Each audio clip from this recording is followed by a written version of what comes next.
July marks 25 years since the Srebrenica massacre, or the Srebrenica genocide. This was the genocide of more than 8,000 Muslim Bosniaks after the breakup of Yugoslavia. This year's memorial will feature videos from leaders from all around the world. But there's one exception. The mayor of Srebrenica will not be there, and he will remain silent. This illustrates a larger trend in which many nations still have issues facing their past. In this episode, we will look at why some nations can move on from their past atrocities and why others seem unable to do so.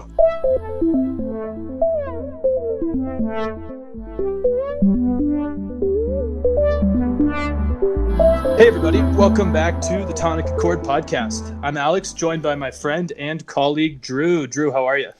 Doing all right. Just got back from a little vacation. A socially distanced one in a private Airbnb cabin away from everyone. But yeah, a little getaway, and I'm happy to be back. Though we are talking about some pretty heavy topics, but it's an interesting one, and I'm excited to dive in. Sweet. Yeah, well, I'm glad to hear your camping went well. I just saw on Forbes that squirrels tested positive for the bubonic plague in, I think it was Colorado. So hopefully you didn't see too many squirrels with the bubonic plague while you're out there. So fingers crossed. Yeah, fingers crossed, right? So yeah, like you said, heavy stuff today. I figured this is kind of a relevant topic, actually, just because this does mark 25 years since the Bosnian Genocide, or more specifically, the Srebrenica genocide occurred. And so, yeah, I kind of want to turn this into a conversation maybe about that, and then also just kind of look at other atrocities and how nations have dealt with them. So off the bat, what do you think about why, I guess to frame this, why do you think some nations deal with these atrocities better than others? That's an interesting question. I think that, I don't know. I think that like national pride and identity can sometimes cloud people's, view of history. And I think there's a lot of geopolitical elements that goes into what countries kind of reconcile their past and what don't, right? Unfortunately, genocide is something that we see constantly and is actively happening today, right? I do think that, at least when I was getting educated growing up young, and I understand that when you're young, they don't teach people about genocide a lot, right? Because you're a child. But even then, it wasn't until I really got to college that I realized that, genocide is something that is continuing. Like, it happens all the time. And it's happened, hundreds of times around the world. And, I think many people only think of the Holocaust as like the major genocide of the last 100 years. And they don't really learn about or think about, quote unquote, smaller genocides, even though there are some that are just immensely tragic. And so on like, I think first of all, education, right? Like, I think people need to be educated on their own country's transgressions, especially in regards to human rights and genocide. And I think on top of that, there's geopolitical reasons, which we can dive more into later, that kind of prevent some countries from calling out others, or some countries from calling out themselves. Yes, I completely agree with that. And it does seem like I definitely would agree more than anything on the fact that I think there's a lot of internal dynamics inside of a country, cultural identity, pride, history, and all those forces can kind of come together, and it can make it hard for sometimes people to reconcile with their past. And, I think the thing that I like, kind of staying on the Bosnian one just for a moment before we kind of, go down this road wherever it goes, is that I think one of the reasons why, at least as Americans, we know about it, even though obviously other atrocities happen, is because this was at a time when the Cold War had ended, and we were kind of seeing this break. And to make it clear, Yugoslavia was not part of the Soviet Union, but it was another authoritarian stronghold in the region that was kind of kept together by Tito, who was and as soon as Yugoslavia collapsed, right, we saw a lot of chaos. And I found a lot of interesting similarities between the Holocaust and this one, mainly because it was a slow genocide that eventually ended up in something similar to a final solution, which is where you had basically the Bosnian Serbs, along with the Serbians themselves, basically slowly and systematically taking out this Muslim group of Bosnia. And over the next 4 to 5 years, they kind of systematically were relocating them. And then this all kind of got to its peak in Srebrenica. And that's where at a total, I think 8,000 Muslims were killed. Many women were raped. And this was the second biggest genocide in Europe. So, this is a serious event. And it was interesting because right after this happened, Bosnian leaders were open to talking about it and apologizing. But since then, you've kind of seen the waters get muddled a little bit. And I think it's because of what you said, like a mixture of somewhat geopolitics, but also kind of a cultural pride of trying to move on. And now you have these countries almost 25 years, or I guess, 25 years away from this time. And you have independent nations that are independently doing their thing. And they have this pride, and they don't always want to look back at this dark time. I mean, it was a dark time even before this genocide, right? I mean, you had authoritarian dictatorship followed by this. And I think a lot of people, either for the better or for the worse, just don't want to think about it. And I think also, like, I think still today we have not, obviously not as drastically, but still definitely present in that region of Europe is a lot of ethnic conflict, right? A lot of people with their own cultural identities that still butt heads. And I think that, I think something like that makes it difficult to kind of reconcile and understand the past. Whereas, like in Germany, I don't think like today on a mass scale there's any like, widespread discrimination against Jews in Germany that would make it harder to reconcile the past.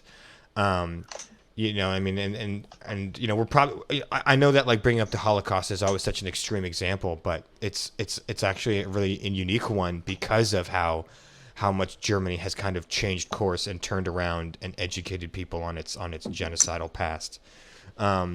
And I also think, a part of that, like going into the geopolitical thing, is that Germany, was kind of at the whim of other nations for a while and lost its own identity, right? They lost World War II. They were split up between West and East Germany. And it took, decades for that country to reunify. And when they did reunify, they kind of had to regain their identity. And in doing so, kind of had to look in the mirror, like, what does it mean to be German? Well, it certainly means that we can't do what we did in the Holocaust again. So they had the combination of they weren't able to have this geopolitical conflict or pressure of their own national identity to like cloud their vision. And on top of that, when they did reunify and try to become unified as Germany, they then educated their people and put museums and displays in Berlin and were very open about their past. And it's an interesting case, whereas like Bosnia or Turkey, Turkey has just outright denied their participation in the Armenian genocide, and they've had a lot of geopolitical influences to do so, and other countries like the United States have been pressured by Turkey to not recognize the genocide for some time because of, again, geopolitical concerns. Right. No, and that's a really good point. There's a lot to unpack there. So, I mean, first off, Germany, I totally agree with you, and I hate to be, the pessimist, but I think, unfortunately, when it comes to reconciliation after an atrocity like these, I find that Germany's more of an exception than the rule. Yeah. Mainly, because of what you said, these external forces with geopolitics. It almost seemed like at the time geopolitics and a lot of the Western powers, and I guess you would say Soviet Russia as well, were all focused on kind of this denazification of Germany, right? And so it was a global effort followed by internal dynamics that eventually led to this. And I think the difference, too, is that in Germany, prior to the rise of the Nazi Party and prior to the rise of Hitler, this was a country that had civil society and had a lot of different types of people inside of the country living together. Yeah. This like the Jewish community was already a vital and vibrant part of both Austria and Germany. And I think the difference there was that was kind of the frog in boiling water situation more than anything. And so I look at other examples like Pakistan, which I want to talk about later, and Yugoslavia, and potentially even some other situations. Actually, no, it works as well with Turkey. Is that these were old empires that were usually led by a strongman, a sultan, a ruler, and when that ruler is either disposed or dies, the country goes into chaos. And as it breaks up, you find these power vacuums filled by these cultural dynamics. Right? You had in Turkey, you had the fall of the Ottoman Empire and this Young Turk movement, which was quite radical and very nationalistic. Yugoslavia, Tito falls, and he was kind of the glue that kept the country together. And same with Pakistan when Britain, I guess at the time, left. And so that's unfortunately the difference is it's kind of been some of these countries have kind of been left to the whim of the moment, and we've seen that turn poorly. And then also, yeah, on geopolitics, I completely agree. Like on the Turkish one, which we should probably get into more in the information behind it, is that Turkey's an important ally to the West, and no one wants to step on any breaking glass or on thin ice and try to go against them. And so it's made the UN in general kind of walk on thin ice. Yeah, I mean, for only recently has Turkey and kind of shown more warmth to Russia, because they're both kind of, again, strongman and faux democracies, you could argue.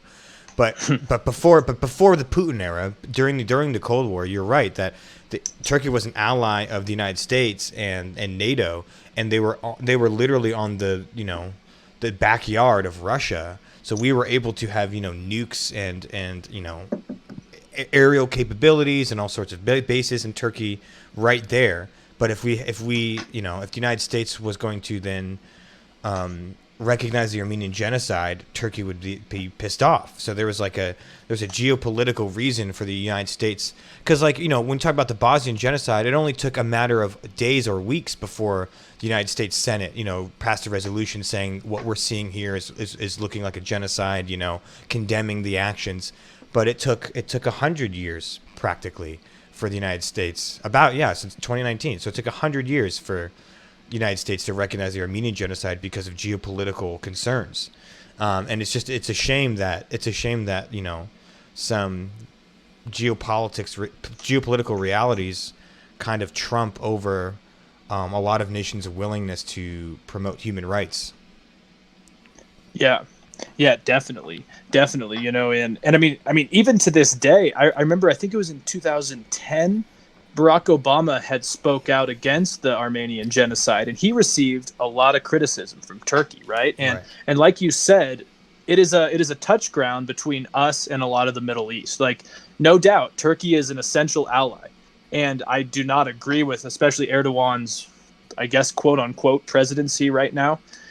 But it is true, just mainly in just strategy alone, Turkey is important, and unfortunately, it's made us have to kind of put our tail between our legs whenever we deal with them. And another interesting part is kind of what you mentioned up at the beginning about education. I found an interesting article out of the Holocaust and Genocide Studies, really light journal if anyone wants to check it out, and it was from 1995 out of Oxford, and it talks about how in the 1960s, academia actually favored the Turkish side of this inside of the United States.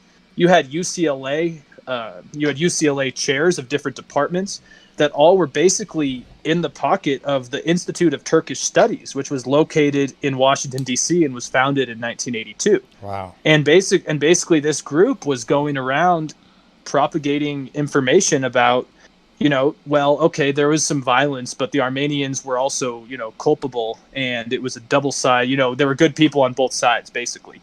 And this was in academia. There was a Dr. Lowry, who was the first incumbent of the Ataturk chair at Princeton University in 1994.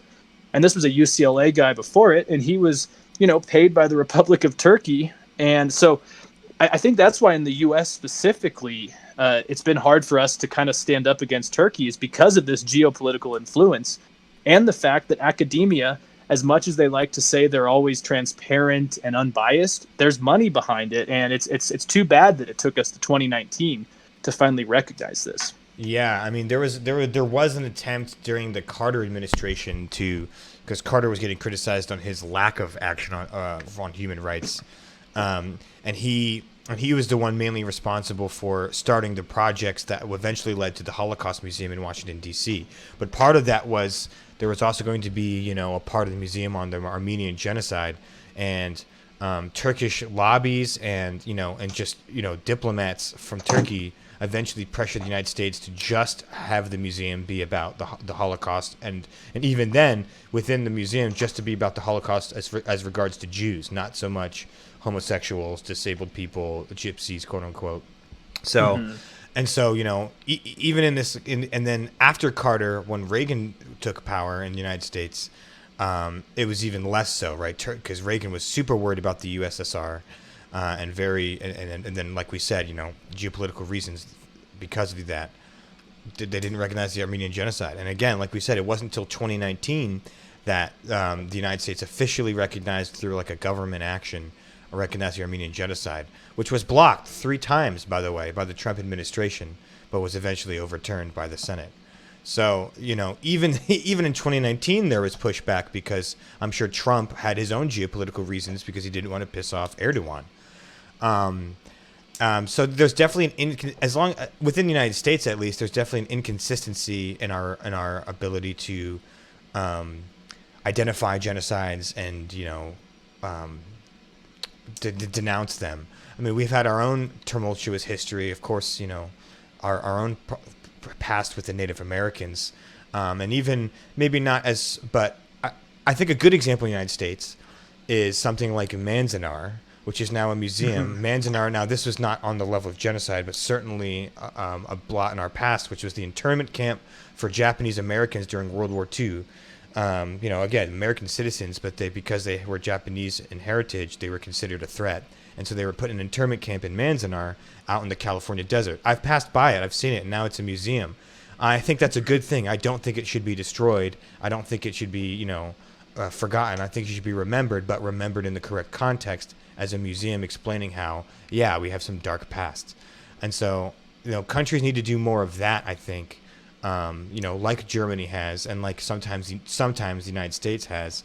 But we don't see that in Turkey. We don't see that in Pakistan. We don't see it in Ukraine. I think another thing is like countries that were under the power of others that enacted out genocides often have trouble with reconciliation because they can kind of point to someone else. So in Ukraine, when the Nazis took over and the Wehrmacht took over Ukraine, the Ukrainians, citizens, were active in the genocides there against Jews and against who they deemed as non-Ukrainian ethnic minorities in the area. But they've had a hard time reconciling that as well because they said, oh, well, it was under Nazi occupation. Well, yeah, but you still carried it out, right? So sometimes countries like to pass the buck or put the blame on someone else. And especially if the borders have changed and the nation's under a new name, you can just kind of get away with, I wasn't even around then. That wasn't even my nation.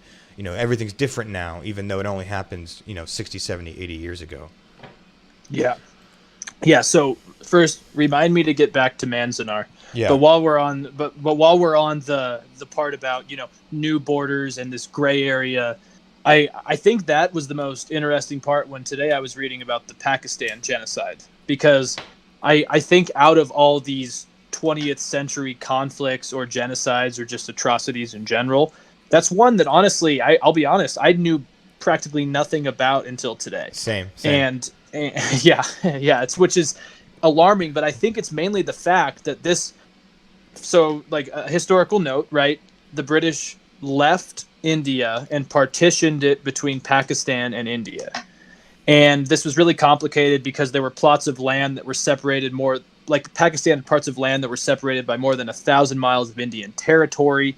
I mean, it was just a really horrible job of splitting up a country that for the most part had been religiously different but connected under British rule. So then basically you had kind of West Pakistan, which was the wealthier part, and it was where the government was, right? And so I guess they held an election in 1970. The West voted amongst a various amount of party lines, so there was some pluralism going on. But the East, which will eventually become Bangladesh, voted for one party that campaigned on Bengali autonomy. And so this led to the Western Pakistani government, which was the ruling government, obviously, of all of Pakistan at the time. Basically, they cracked down, set up martial law, and riots followed, which led to a large amount of violence. And, interesting enough, and this is a really, I guess, fascinating fact, is that this led to the birth of Bangladesh. I personally never knew that Bangladesh had been part of Pakistan, and so that was really fascinating to me. Yeah. But unfortunately, it led to 3 million deaths, mainly on the Bangladeshi side. And this goes back to the geopolitical thing, was that this was right in the heat of the Cold War, and Nixon and Henry Kissinger basically kind of blew this off because they considered Pakistan a close ally in the region and India was an enemy. And so it goes back to the idea that it, like what you've talked about, is that it's really extremely difficult to really call out countries when we live in this geopolitical order, because accountability is kind of overshadowed by the need for cooperation sometimes. And obviously I'm not saying that the United States should only work with good actors, because unfortunately the realism is that we cannot at all times. But there has to be a time when when atrocities like this that really go unnoticed. Because, I mean, you and I both went to university. We've both learned history, and I think we're both, like students of history. And there's not much I've heard about this, and I think that is a shame. But unfortunately, it was such a tumultuous time that it happened. And one last thing is that Manzanar, I think you're right, is that I think more countries need to do things like that, because, like you, I've driven by it, and I remember finally we stopped when I was a kid, and you're not there, like, the second you're there that this isn't a celebration of what happened. This is a memorial of a dark time. And while Nazis were locking up Jews in concentration camps, we had our own camps, and I'm not equating them because they're not the same, but it proves that no one's perfect, and at least we are recognizing that. Yeah, I think U.S. isn't like if you had to rank people as far as like their reconciliation, I would say Germany, like you said, is the exception, not the rule. Has probably done the best about educating their next generations to not repeat the past and to, not continue with their, it's a diverse and vibrant metropolitan country now. That I think it wasn't so underneath it was, you know what I mean. They've done a good job of reconciliation, whereas Turkey has outright just denied their participation in the Armenian genocide and actively lobbied against any pressure to do so. I find the U.S. is kind of in the middle, right? We do have things like Manzanar. We do educate somewhat, I think, our youth on our transgressions of our past with slavery and the Native American genocide, but I think we can do more, and I think not everyone gets the same amount of education, right? Like I learned about the Trail of Tears in school, but I don't think that everyone does in the United States, or learns about the blankets with smallpox purposely used to cause genocidal sickness among Native Americans, right? And so some of these things, I think, U.S. is like a 5 out of 10 as far as our reconciliation. And again, back to kind of hot topics today, with like Confederate statues, I think that hurts our ability to reconcile our past. And again, I don't think we need to erase history. We need to remember it for how it really was. And, you don't see statues of Nazis in Germany for the same reason, because, they do want to educate their youth, but they don't want to venerate a past that shouldn't be venerated. And so, yeah, I'd give the U.S. like a C-. Turkey, I'd give an F. And Germany, I'd give an A. Yeah. Yeah, I would agree with those notes. I would probably go with a C+ for the U.S., so maybe we could disagree on that. But yes, for the most part, I totally agree. And I think that's a point well taken about, for example, the Trail of Tears, because I think we learn about a generalized idea of what the Trail of Tears was, right? A mandated relocation to a place that probably these people didn't want to go, and a lot of people died along the way. But the more you learn about history, is it's not black and white, and it's much more complicated. So unfortunately, the Trail of Tears tells us one generalized story, but there's so much more to it. There's so many more examples of this. There's, like, even into the early 20th century, there were still people going out and killing Native Americans. I mean, there's just so much that we don't know. And I think that goes into the part of a historical memory. There's an interesting journal I also read on social sciences, and it's kind of on the psychology of denying mass killings. And this article was more related to the Armenians and the Turkish, genocide. But I think this also pertains to what you're talking about here, is that the historical memory, and they say it involves a nation's self-image. They seem to remember their triumphs and heroes, but their crimes and atrocities not so well. And unfortunately, because for us, this is in such distant memory, especially in the United States, it's really hard to put a finger on, how this happened or who would have done this. Because if you ask even your grandparents would say that's awful. I mean, unless your grandparents are really off the crazy train. But for the most part, I think most Americans would think that's just abhorrent. And the fact that it happened, I think it's hard to, connect the dots.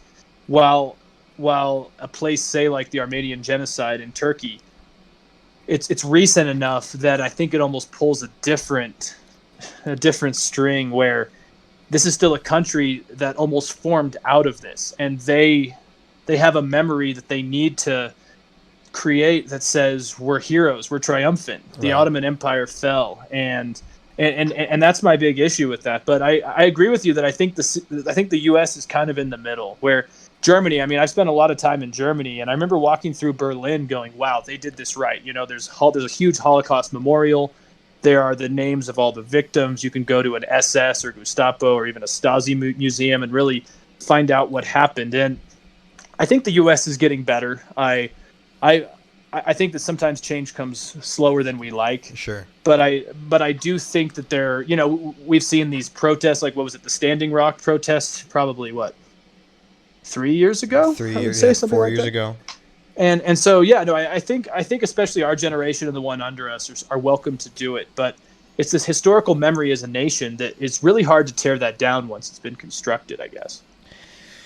Yeah, true, definitely, and especially when the foundation of your government, is not as free and open and willing to be criticized, right? The United States is perhaps different than Turkey, and especially different than China, in the terms that you're allowed to criticize your government. You're allowed to bring up the topic like, hey, the United States, and we've done a lot of great things in the past, but we did a lot of messed up things in the past, and let's understand that. Whereas in China, if you bring up Tiananmen Square, which was a massacre, or you bring up the current treatment of Uyghurs, which some can argue is reaching genocide kind of levels, you get put in prison, right? You don't have the ability to even think about these things.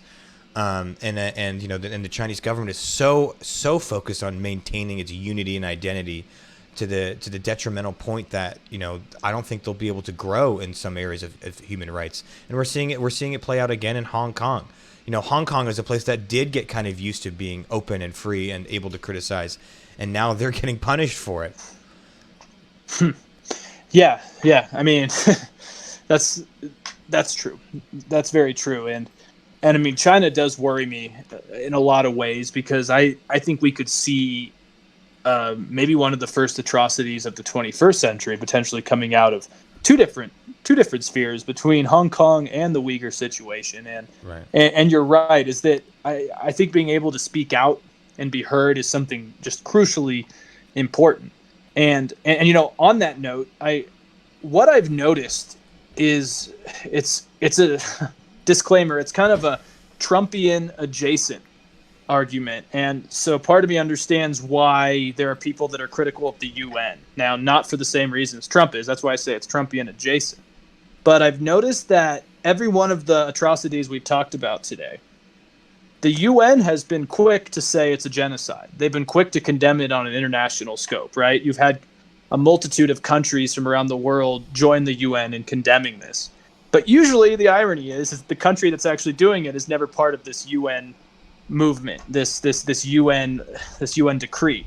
And that's one of my big issues, is that it's like the UN is really good at classifying a situation as a genocide, but this doesn't really actually help the issue, I mean, and the fact that you had people like Gaddafi on the Human Rights Council, I think there's a broken part of our system that's allowed these to kind of slip away. Absolutely. I mean, when Saudi Arabia was made head of the Human Rights Council at one point, it does become kind of farcical, and yeah, I mean, like, the UN is good at calling stuff out and then less effective at doing things, and like UN peacekeepers, they do some things, right? Like they've been known to hand out food and Absolutely. supplies.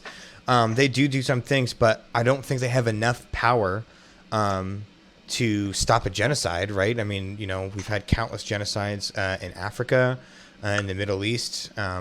You and I have just been kind of learning up on the one that happened in Pakistan, in eastern Pakistan / Bangladesh. And so I don't think there's it's tough, because you really would need kind of like coalitions of major world powers to kind of go in there and combat these things. But we've seen through history that there's a lot of roadblocks to that, as we've talked about, right? Geopolitical things, or even, speaking on the Muslims in Bangladesh, the cultural difference between the United States and them was big enough where Nixon said, well, no one cares about them just because they're brown, Mm-hmm. Muslims, right? We didn't have a cultural relation to them like we would with maybe European Jews, where we have more in common culturally. And so, some people just don't care about some parts of the world. Unfortunately, that's just a fact of people just don't care as much about other parts of the world. And so there's not as much maybe social pressure to address these things. But I do think it is getting better, right? Not to be pessimist the whole time. I think that with the information age, and the trends I'm seeing in younger generations, that people are more willing to call out injustices, especially on genocides. But it is going to have to be up to political leaders to actually do something about it. Yeah, no, I definitely agree. And, unfortunately, the catch-22 of it is that, we will need a centralized leadership in the world, in the UN, and in general. But the problem is, the U.S., especially under Trump, will say, well, it's not working, so we're going to defund it. When in reality, that's the opposite. And then, Western Europe solely don't have the resources to do it.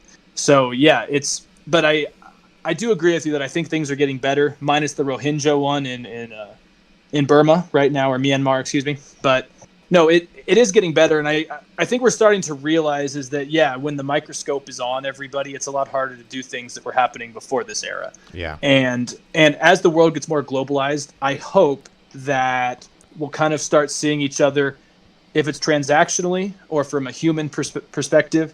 Either way, I think it's going to limit genocides. And obviously, transactionally is not a very ethical way to say it. But if a country is requiring FDI, foreign direct investment, and requiring jobs, factories, etc., there's a lot less of an incentive to start killing half your population. That's a good point. That's a good point, and that leads to why it's worrying that China has its Belt and Road Initiative when it should be, and they don't respect human rights, when it should be countries that do, like more so, at least like the United States and Western Europe.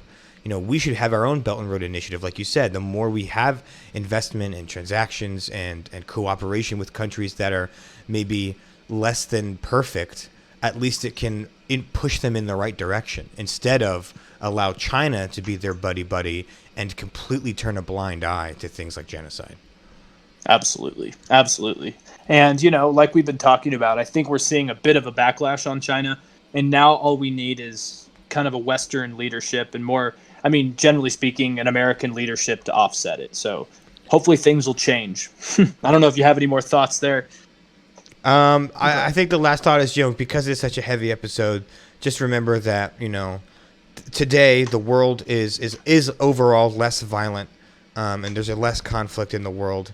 And it's because we're better at tackling it and identifying it. So we should just keep doing that, keep doing our best to uphold human rights around the world. And hopefully someday in the future, a word like genocide will be only referring to the past. Exactly. I double that.